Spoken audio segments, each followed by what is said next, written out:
क्या आप जानते हैं कि विस्पर, स्टे फ्री, सोफी आज मार्केट में मिलने वाले सभी सैनिटरी पैड्स महिलाओं के लिए खतरा बन चुके हैं। नवंबर 2022 में एक दिल्ली बेस्ड एनजीओ ने इंडिया के इन पॉपुलर सैनिटरी पैड्स को स्टडी किया था, जिसके नतीजे हैरान करने वाले थे, क्योंकि इन सभी पैड्स में वोलेटाइल ऑर्गेनिक कंपाउंड यानी कि VOCs और थैलेट्स जैसे जानलेवा केमिकल्स पाए गए थे। ये केमिकल किस प्रकार जानलेवा हैं, चलिए जानते हैं। दरअसल साउथ कोरिया की 3000 से ज्यादा औरतें अचानक से एक साथ रिप्रोडक्टिव हेल्थ इश्यूज को एक्सपीरियंस करने लगी थी, जिसके बाद स्वास्थ्य विभाग ने इसकी जांच करना शुरू किया। मालूम पड़ा कि सारी औरतें तो एक ही कंपनी का पैड यूज करती थी। अब मामले की जांच और संगीनता से होने लगी।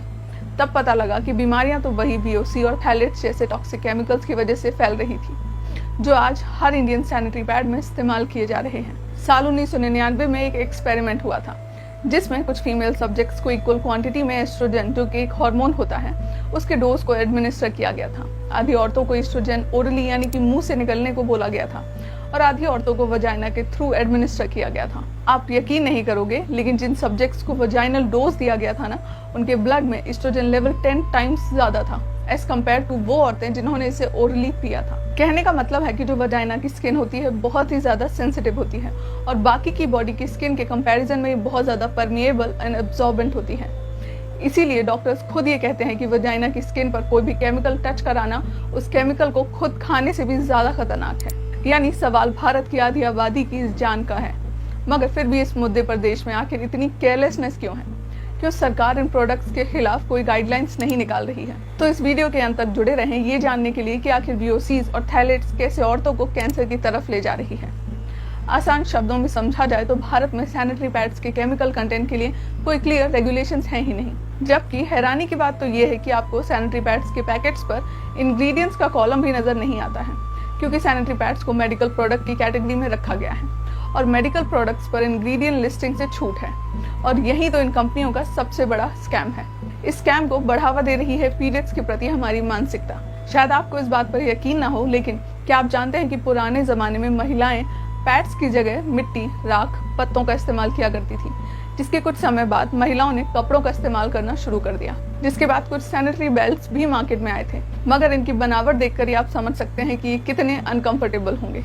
जिसके बाद ये कंफर्ट के इश्यूज को फिक्स करने के लिए इन्वेंशन हुआ सैनिटरी पैड का, जो इंटरेस्टिंगली वर्ल्ड वॉर 2 के दौरान कुछ नर्सेस ने किया था, वो भी आदमियों के लिए।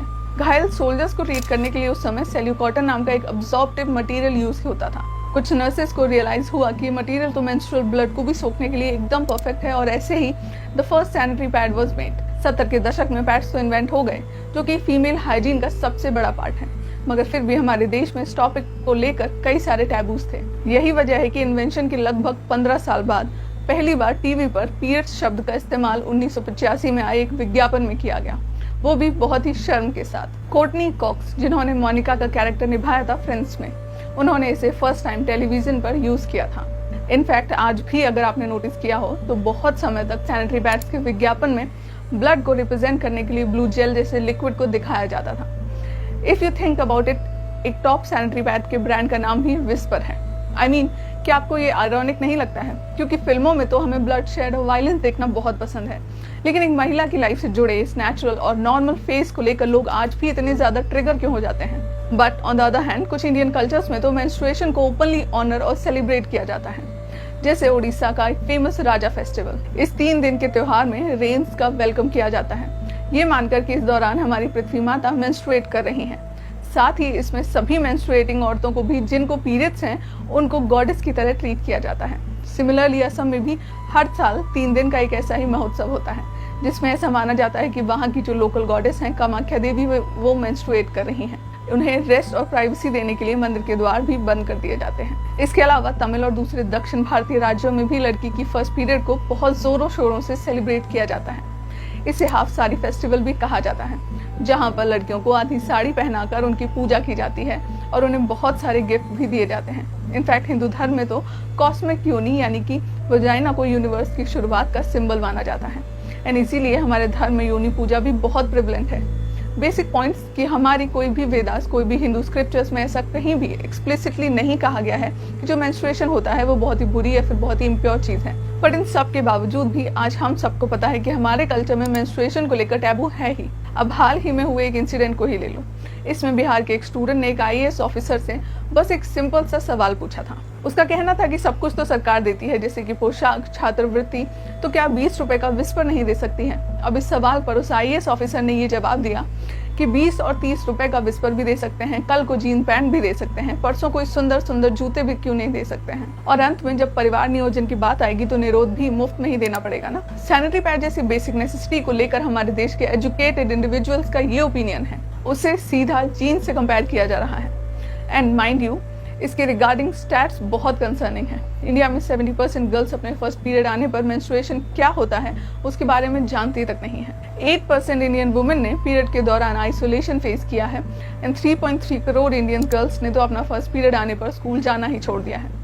इनफैक्ट बहुत कम लोग जानते होंगे कि इंडिया के कई रूरल रीजन्स में तो औरतों को पीरियड्स आने पर घर से बाहर एक अलग पीरियड हट में भेजा जाता है रहने के लिए। ये हट दूर जंगलों में होता है जिसमें कोई भी फैसिलिटीज नहीं होती हैं। बेसिकली बहुत ही ज्यादा अनसेफ और अनहाइजीनिक होता है। अब यही प्रथा नेपाल में भी प्रेवलेंट है और आए दिन इसकी वजह से कई सारी औरतों की डेथ भी हो जाती है। इनफैक्ट पाकिस्तान में तो आज वहाँ चल रहे इकोनॉमिक क्राइसिस की वजह से वहाँ की सरकार ने पैसे बचाने के लिए सैनिटरी पैड्स के मटेरियल को ही इंपोर्ट करना बंद कर दिया है। अब ये मत समझना कि ये स्टिग्मा सिर्फ एशियन कंट्रीज में ही है। वेस्ट कंट्रीज जैसे कि USA, UK में भी ये स्टिग्मा प्रेवलेंट है। फॉर द लॉन्गेस्ट टाइम यहाँ पर भी टेम्पॉन्स और दूसरे फीमेल हाइजीन प्रोडक्ट्स को लग्जरी आइटम माना जाता था और उस पर एडिशनल टैक्सेस भी लगाए जाते थे। इनफैक्ट पीरियड्स को लेकर टैबू इतना ज्यादा है कि आज की तारीख में पीरियड्स के लिए अलग अलग लैंग्वेजेस में कुछ 5000 यूफेमिज्म्स हैं, यानी कि कोड वर्ड्स। जैसे इंग्लिश में इसे कोड वर्ड दिया जाता है शार्क वीक, क्योंकि pain is as bad as shark bite. India के कई सारी रीजनल भाषाओं में भी पीरियड्स के लिए कुछ कोड वर्ड एग्जिस्ट करते हैं, जैसे कि हिंदी में कभी कभार इसे कहते हैं महीना चढ़ जाना, मराठी में इसे कावल्या शिवदयाला कहते हैं, यानी कि कौवा छूकर चला गया। क्यों सुनकर हंसी आई क्या? अब आप खुद ही सोचिए, इन बायोलॉजिकल प्रोसेस को इतना ज्यादा स्टिग्मा, इतना टैबू, इतना शेम अटैच्ड होगा तो क्या सही में आपको लगता है कि कोई इस मुद्दे पर बात भी करना चाहेगा? भले ही इस इशू पर कितनी भी प्रॉब्लम्स क्यों ना हो, लोग शर्म के मारे कुछ बोलना ही नहीं चाहेंगे, चीजें सामने आएंगी ही नहीं। जिस थैलेट्स का जिक्र हमने शुरू में किया था उसका इस्तेमाल इसे सफेद और साफ दिखाने के लिए किया जाता है, just like bleach. Phthalates pads की सॉफ्टनेस और फ्लेक्सिबिलिटी को भी बढ़ा देता है, लेकिन थैलेट्स मॉलिक्यूल की प्रॉब्लम ये होती है कि वो प्रोडक्ट से बाउंड नहीं रहते, जल्दी से डिटैच हो जाते हैं, इसीलिए वो बॉडी में भी जल्दी से एब्जॉर्ब हो जाते हैं।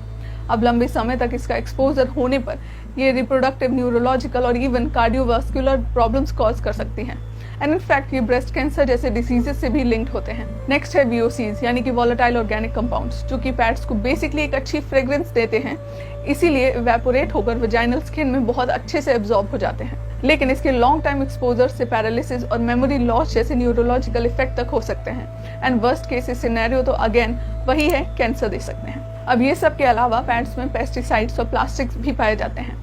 ऐसा कहते हैं कि सैनिटरी बैग को लीक प्रूफ बनाने के लिए इनमें 4 प्लास्टिक बैग्स के बराबर की प्लास्टिक यूज किया जाता है एंड इन प्लास्टिक बैग्स को डिकम्पोज होने में 500 से 600 साल लग सकते हैं। मतलब कि आपके हेल्थ के साथ साथ ये एनवायरनमेंट के लिए भी बहुत बड़ा बर्डन है।